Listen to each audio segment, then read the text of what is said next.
for choosing me. Yeah. I love you too. You're gonna make me cry. All right, here we are. All right, thank you, Charisma.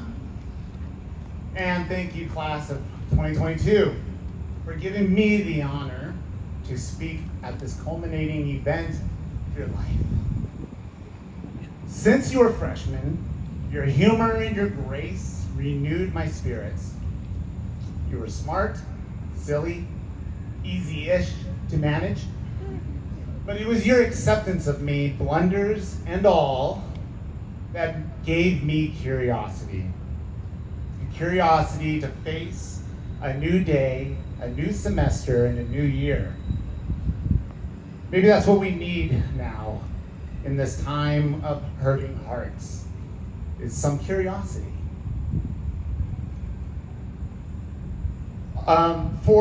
As you sat in psychology and human body systems, every day you had a beautiful gift before you. Yes, there was Basina, but there was this quote. It was on the wall and it said, "Nothing in life is to be feared, but only to be understood." That's what curiosity does. It seeks to understand despite the fear.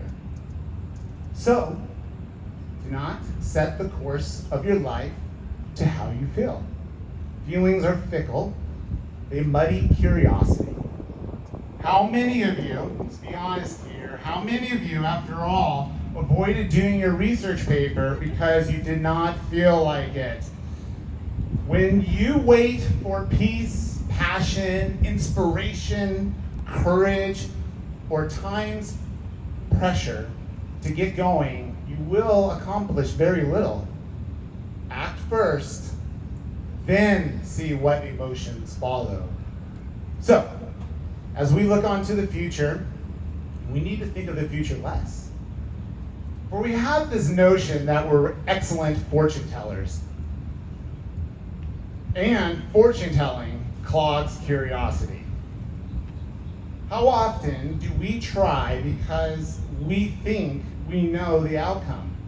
How many of you gave a half-hearted attempt at a class because you thought you would never need it? That's a shame. Think of the skills that were unfounded and the wisdom shunned and the opportunities lost, all because you thought you knew your destiny. The good news is you still have so many splendors stretched out before you if you choose curiosity. So relax. Relax about the future. Some days I don't even know what I'm going to do tomorrow, let alone like years from now. Maybe my wife does. She probably does. But, so, do not feel bad if you don't know who you will become. By the time you are well on your way in life, your body starts doing funky things anyways, like your skin loses its elasticity and you start having a growing dependence on fiber bars.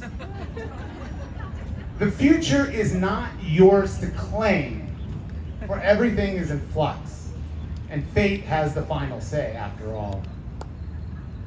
So another way to squash curiosity is to think that we have the gift of mind reading.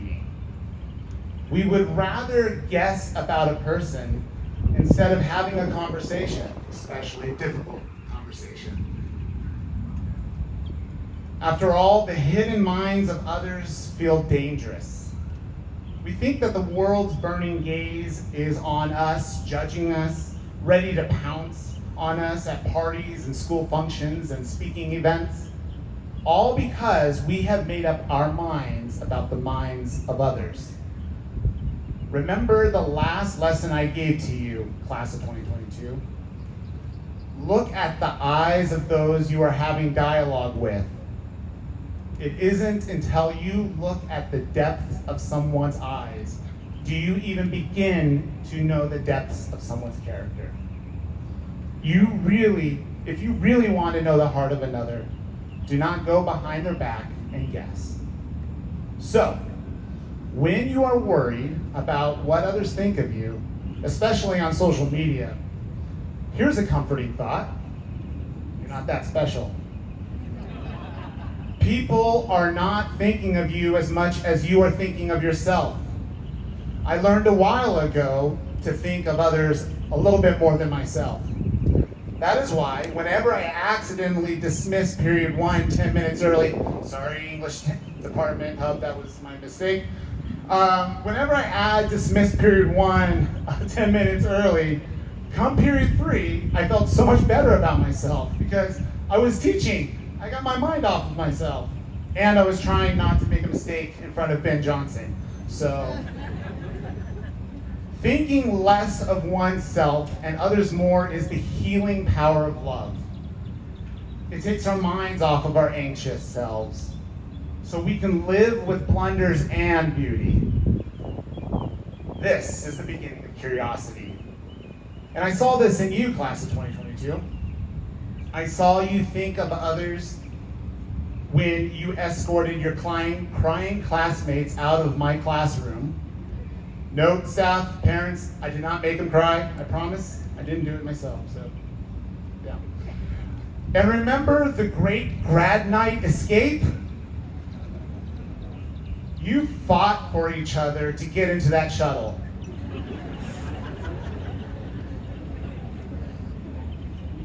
You comforted one another, leaning on each other's shoulders as you found your way to that bus. Your hair was a mess, your masks were off, your makeup was all smudgy, and your eyes were beet red with exhaustion, but still, you didn't care. You thought less of yourselves because you loved one another. That's the beauty of curiosity. It has nothing to prove, nothing to preserve. And that is so freeing. Curiosity is slow to form conclusions, for conclusions quickly become convictions. Yes, hold on to your convictions, but don't grip them so tight that you confuse your convictions for fists. Curiosity seeks neither conflict nor converts. It seeks questions. And you must always live with questions, even when you think you know the answers. To be curious with questions, oh, that is courage. Questions make us feel uneasy. They very well may destroy the foundations of what we believe, and that is okay. Every day, those popsicle sticks in 9th grade and this name wheel in 12th grade called upon you, and you answered. Remember always that fear of being called on.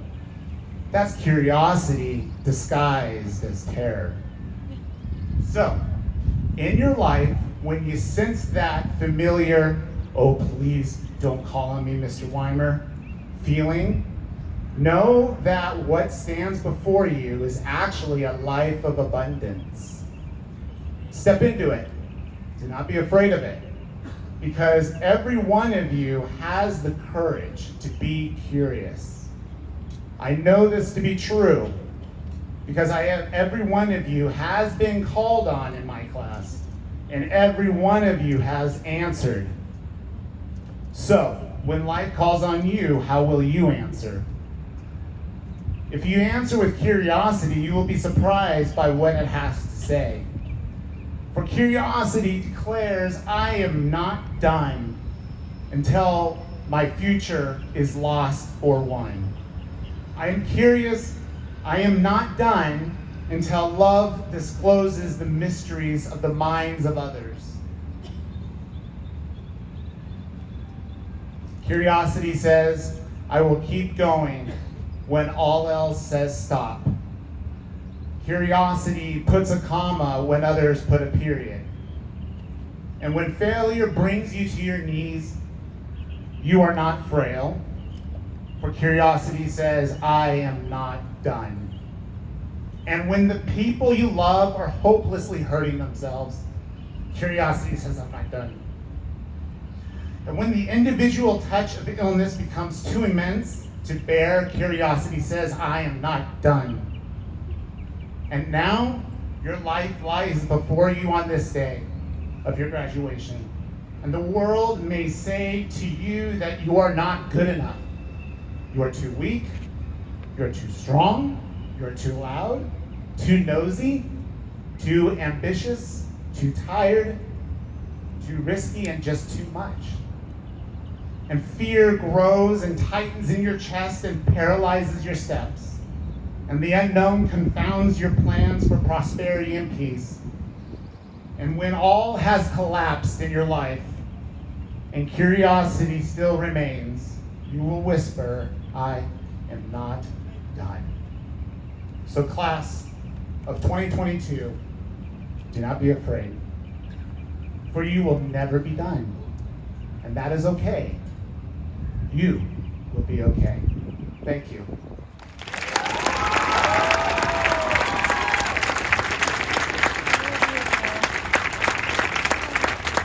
Now to announce the class of 2022, Steve Wallace.